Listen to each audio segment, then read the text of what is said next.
اب ذرا اپنے پرچم کو دیکھیں.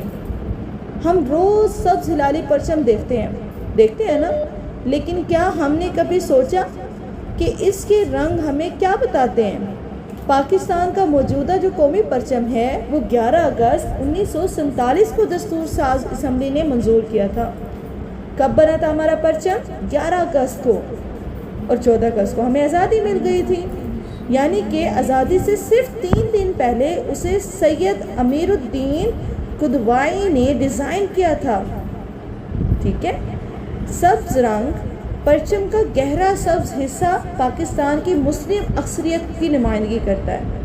یعنی کہ زیادہ تر لوگ جو یہاں پر آباد ہیں وہ کون ہیں؟ مسلمان. اور جو سفید رنگ ہے، یہ جو سفید پٹی ہمیں نظر آتی ہے، اس کا کیا مطلب ہوتا ہے؟ اس کا مطلب ہوتا ہے کہ پرچم کی سفید پٹی پاکستان کی مذہبی اقلیتوں کی نمائندگی کرتی ہے. یعنی کہ ہمارا ملک جو ہے وہ صرف مسلمانوں کا ملک نہیں ہے، وہ ہندوؤں کا بھی ملک ہے، وہ کافروں کا بھی ملک ہے، وہ عیسائیوں کا بھی ملک ہے، وہ سب کا ملک ہے. یعنی کہ پرچم ہمیں یاد دلاتا ہے کہ پاکستان کی تعمیر میں اس کے تمام شہریوں کی اپنی جگہ اور اہمیت ہے. اب یہ جو چاند ہے ہمارے پرچم میں، اس کا کیا مقام ہے؟ ہلال ترقی کی علامت ہوتے ہیں. ٹھیک ہے. یعنی پاکستان کو رکنا نہیں ہے، آگے بڑھنا ہے. اور اس کے ساتھ جو پیارا سا خوبصورت سا چھوٹا سا ستارہ ہوتا ہے، اس کا کیا مطلب ہے؟ 5 کونوں والا یہ جو ستارہ ہے نا، یہ روشنی اور علم کی علامت ہے. اور ذرا غور کریں، ترقی، علم اور اتحاد، 3 چیزیں ایک ساتھ آ جائیں تبھی تو جا کے ہمارے پرچم کا نشان بنتا ہے. ٹھیک ہے. یہ صرف پرچم کے نشان نہیں ہیں، یہ ایک قوم کے لیے پیغام بھی ہے. تو ہمیں اس پیغام کو سمجھنا ہے کہ ہمیں اپنے سے نیچے درجے کے لوگوں کو حقیر نہیں جاننا، ہمیں ان کا ساتھ دینا ہے، ان کو سپورٹ کرنا ہے، ان کے لیے راہیں ہموار کرنی ہے. اچھا، اب ایک کویشچن یہاں پر ریز ہوتا ہے، تو پھر ہم 14 اگست کیوں منائیں؟ ہمیں کیوں منانی چاہیے؟ صرف اس لیے نہیں کہ ہمیں چھٹی ملتی ہے، بلکہ اس لیے کہ ہمیں جو ہے وہ، بلکہ اس لیے بھی نہیں. دیکھیں، فرض کیا آپ لوگوں نے اکثر بلکہ دیکھا ہوگا، بلکہ آپ آبزرو بھی کرتے ہیں اور آپ اس چیز کو یوٹیلائز بھی کرتے ہیں. آپ لوگ کیا کرتے ہیں؟ آپ لوگ کہتے ہیں آج ہمیں چھٹی ہے، آج ہم فن کریں گے، سبز کپڑے پہن لیتے ہیں، سفید ڈریس پہن لیتے ہیں، بیچز لگا لیتے ہیں. اور بس یہی کام نہیں ہے آپ کا. صرف ایسے ہی 14 اگست نہیں منائی جاتی. جھنڈیاں لگا لیتے ہیں، جھنڈے لگا لیتے ہیں، صرف یہی ہمارا مقصد نہیں ہے. اس بار ہم نے اس کے اندر تھوڑی بہت ترمیم کرنی ہے. ترمیم یعنی کہ تبدیلی لے کے آنی ہے. اب وہ تبدیلی کیا ہوگی؟ اس میں ہم نے کیا کرنا ہے؟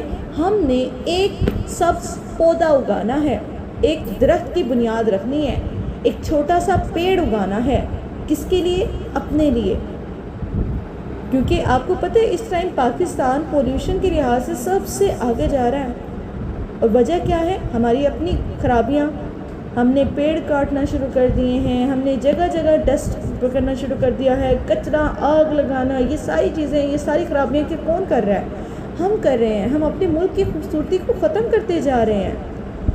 ہم صرف اس لیے نہیں کہ ہم گاڑیوں پر جھنڈے لگائیں گے، بلکہ اس لیے کہ ہم رک کر سوچیں گے. یہ چھٹی ہمیں سوچنے کے لیے مجبور کرتی ہے. جن لوگوں نے پاکستان کے لیے قربانیاں دیں، کیا ہم اس ملک کے لیے اپنی ذمہ داری پوری کر رہے ہیں؟ دیکھیں، ہم میں سے کتنے سارے بچے ایسے ہوتے ہیں کہ جو باہر اگر کہیں سفر کر رہے ہیں، ٹریول کر رہے ہیں، چاہے وہ پیدل ہیں یا کسی گاڑی پر ہیں یا کسی بھی چیز پر ہیں، تو وہ کیا کرتے ہیں؟ کچرا کھایا پیا اور سڑک پہ پھینک دیا. ٹھیک ہے. احساس ذمہ داری نہیں ہے ہمارے اندر. ہماری یہ سوچ بن چکی ہے کہ ہم نے صرف اپنے گھر کو صاف رکھنا ہے. ہم اپنے گھر سے کچرا نکالتے ہیں، اپنے پڑوسی کے سامنے ڈال دیتے ہیں اور کہتے ہیں اپنا گھر تو صاف کرنا اس کی ذمہ داری ہے، ہماری تو نہیں ہے. جبکہ کچرا کس نے ڈالا؟ ہم نے. ٹھیک ہے. اب ہماری ذمہ داری کیا بنتی ہے کہ اگر ہم تعلیم چاہتے ہیں تو ہمیں علم حاصل کرنا بھی ہوگا. اگر ہم چاہتے ہیں کہ ہم اچھے اور سچے مسلمان بنیں تو ہمیں اچھا اور سچا مسلمان بننے کے لیے اچھے اساتذہ کے پاس جانا پڑے گا. ایسے اساتذہ کا ساتھ اپنانا پڑے گا جو ہمیں ہمارے رب کے ساتھ ساتھ اس دنیا کے بارے میں بھی بتائیں گے اور ہمیں اتحاد کے ساتھ جینا سکھائیں گے. لوگوں کو حقارت کی نظر سے دکھنا نہیں. اگر وہ اتحاد چاہتے تھے تو ہم نفرتیں کم کر دیں گے. اگر وہ ترقی چاہتے تھے تو ہم محنت کریں گے، اگر ہمارے پرچم میں علم ہے تو ہم جہالت سے لڑیں گے، ٹھیک ہے؟ یہ ساری ذمہ داریاں کس کی ہیں؟ ہماری ہیں۔ اگر اس میں ترقی ہے تو ہم اپنی قوم کو آگے لے جانے کی کوشش کریں گے، اور اگر اس میں سفید رنگ اقلیتوں کی نمائندگی کرتا ہے تو ہم اپنے ملک کے ہر شہری کے حقوق اور عزت کے خیال رکھیں گے۔ آخر میں آپ لوگوں کو ایک چھوٹا سا میسیج دینا چاہوں گی جو کہ بہت امپورٹنٹ ہے۔ تو اگلی بار جب بھی 14 اگست کو آپ کے ہاتھ میں پاکستان کا پرچم ہو، صرف اسے لہرانا نہیں ہے، ایک لمحے کے لیے اسے دیکھنا ہے اور خود سے پوچھنا بھی ہے، جن لوگوں نے پاکستان ہمیں دے دیا، کیا ہم ان کے خواب والا پاکستان بنانے کے لیے اپنا کردار ادا کر رہے ہیں؟ کیونکہ پاکستان صرف ہماری پہچان نہیں ہے، بلکہ پاکستان تو ہماری ذمہ داری بھی ہے۔ اور اینڈ پہ اب ہم سب نے بلند آواز میں کہنا ہے، پاکستان زندہ باد، زندہ باد، زندہ باد، زندہ باد، دوبارہ سے، پاکستان زندہ باد، زندہ باد، اور پاک فوج زندہ باد، پائندہ باد، میرا بچہ، پاک فوج پائندہ باد، ٹھیک ہے؟ پاکستان زندہ باد، پاک فوج پائندہ باد، کیونکہ ہمیں اپنی فوج پرندہ باد، پرندہ باد نہیں، پائندہ باد، کیا ہے؟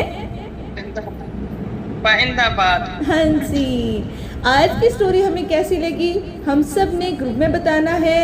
تھوڑی دیر کے لیے میں گروپ اوپن کروں گی، یعنی کہ آج کے دن کے لیے گروپ اوپن ہوگا، اور اس کے بعد میں گروپ میں واپس پرائیویسی ڈال دوں گی۔ سو کوشش کرنی ہے، ابھی نہیں بتانا بھائی، بہت اچھی گروپ میں بتانا ہے آپ نے، ٹھیک ہے؟